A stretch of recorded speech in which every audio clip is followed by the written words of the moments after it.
ప్రస్తుతం ఇండస్ట్రీలో మార్మోగిపోతోన్న పేరు ఇమాన్వి. ఇప్పటి వరకు ఒక్క సినిమా కూడా చేయని ఈ బ్యూటీ ఓ స్పెషల్ మూవీలో ఛాన్స్ కొట్టేసి దేశవ్యాప్తంగా పాపులారిటీని దక్కించుకుంది. హను రాఘవపూడి దర్శకత్వంలో ప్రభాస్ హీరోగా తెరకెక్కుతున్న సినిమాలో social media fame Imanvi Ismail heroine గా ఎంపికైంది. మొదట్లో ప్రభాస్ కి జోడీగా ఇమాన్వి ఎంపికను చూసి చాలా మంది షాక్ అయ్యారు.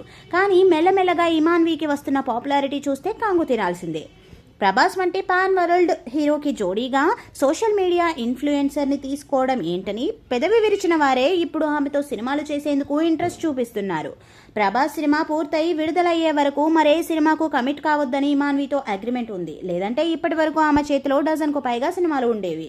ఫౌజీ సినిమా నిర్మాతల్లో ఒకరైన భూషణ్ కుమార్ తన హిందీ సినిమాలో ఇమాన్వి ఇస్మాయిల్ను సెలెక్ట్ చేశారనే వార్తలు వస్తున్నాయి.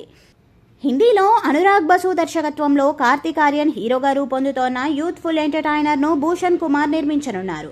అందుకు సంబంధించిన ఏర్పాట్లు జరుగుతున్నాయి. కార్తిక్ ఆర్యన్కు జోడీగా ఇమాన్వి అయితే బాగుంటుందనే ఉద్దేశంతో సెలెక్ట్ చేశారని తెలుస్తోంది. ఫౌజీ సినిమా వచ్చిన కొన్ని నెలల తర్వాత కార్తిక్ ఆర్యన్ సినిమా ప్రేక్షకుల ముందుకు రాబోతోంది. ప్రభాస్ సినిమా పూర్తి చేసిన తర్వాతే కార్తిక్ ఆర్యన్ సినిమా షూటింగ్లో ఇమాన్వి జాయిన్ కానుందట. ప్రభాస్ ఫౌజీ సినిమాకు చాలా తక్కువ పారితోషికం అందుకుంటున్న ఇమాన్వి తదుపరి సినిమాలకు కోటికి తక్కువ కాకుండా రెమ్యునరేషన్ అందుకుంటుంది.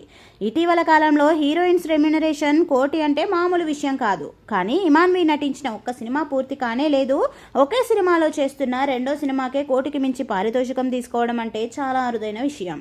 ప్రభాస్ లాంటి బిగ్గెస్ట్ స్టార్స్తో సినిమా చేయటం వల్లే తన ఇమేజ్ అమాంతం పెరిగింది.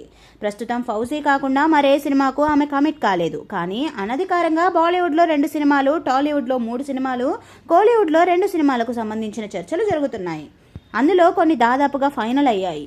ఫౌజీ తర్వాతే అధికారికంగా ఒప్పందం చేసుకుందామని ఆమెకు లక్షల్లో అడ్వాన్సులు ఇస్తున్నారని ప్రచారం జరుగుతుంది.